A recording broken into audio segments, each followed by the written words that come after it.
Hello, yours truly, Brad Xenix, and this is the Xormorphic news program. And let's start the news today with the entertainment news. So our top story, it's been reported that Britney Spears and a niece of hers have been robbing stores. Actually, Britney Spears' niece wanted nothing to do with it, but Britney Spears only wanted her to keep her loyal for the cops, and they both got caught. Now, Brad Spears has been considered not guilty because he's a celebrity, and her niece, who did not want to do this, by the way, is getting 10 years in jail since he's not a celebrity. And in other news, a local woodsman saw a cat get eaten by a bird. He says it was an incredible sight, and he regrets that he could not get it on video. However, we had a phone conversation with him, but ended early because he claims he was getting eaten by the same bird during the phone conversation. And now it's time for more entertainment news. There'll be a number of new reality shows coming this fall on ABC. Or is it NBC? I can't tell if it's an A or an N. Of course, the last time I announced there'd be a show broadcast on either of those networks, I found out the voice made a mistake and they were actually on Fox. But anyway, this fall, don't miss the new reality show Bald Roommates, which 5 bald people sit in an apartment together. Another reality show in November is called One Leg Times More, in which several people with wooden legs compete for $1 million. It's coming this fall on CBS, or is that TBS? Or is that PBS? Oh well. Either way, the show's going to be BS. And former basketball coach Robert Knight had retired from coaching a while ago.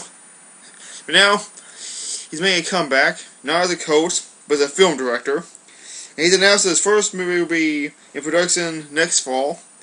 There's been no title yet, but it's a movie by a group of stuffed animals who play basketball. Stuffed animals will not be computer animation like a lot of recent movies, but they'll be actual puppets, as supplied by the Jim Henson Company. And the movie will have up to 9 songs. And it'll feature and for the human cast, it'll be such stars as Michael Jordan, and Bill Gates, and Sarah Palin. But whether Barry Knight is able to control his temper on the movie set is not known yet. But if Barry Knight throws any kind of temper tantrums on the set, we will most likely be the 4th news show to report it. And now it's time for my so-called movie review. Today I'm going to review the 1973 hit American Graffiti. The movie was about the year 1962, even though it was from 1973. It was directed by George Lucas before he went on to make the Star Wars trilogy. It features an appearance by Harrison Ford, long before he became known as Han Solo or Indiana Jones.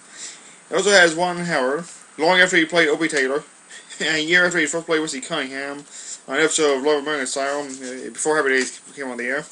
In fact, the success of American Graffiti led to ABC making Happy Days as a television series. So, if it weren't for American Graffiti, we would not have Happy Days. If it weren't for Happy Days, we would have had Laverne Shirley, or Morgan Mindy, or Jordan Chachi, or Fonz and the Happy Days gang. If it weren't for Happy Days, the show for the 70s and 80s that was made, that was about the 1950s and 1960s, though he may or may not have had other shows in the past decades, like the Wonder Years, the 70s show, the 80s show, Everybody Hates Chris. And because of all this, I give American Graffiti and All-American 4.5 stars, with that half being therefore historical significance.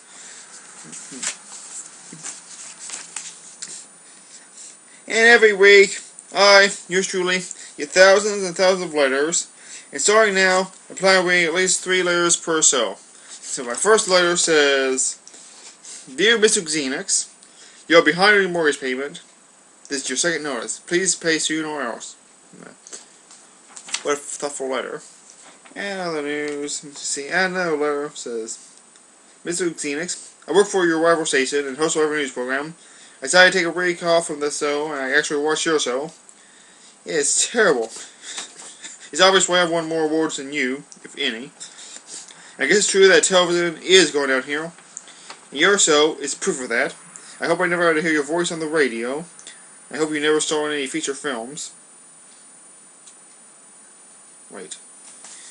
Last letter, now time for the third letter. What? Where's the third letter? Roll out? How can that be like 1,000 of letters a week?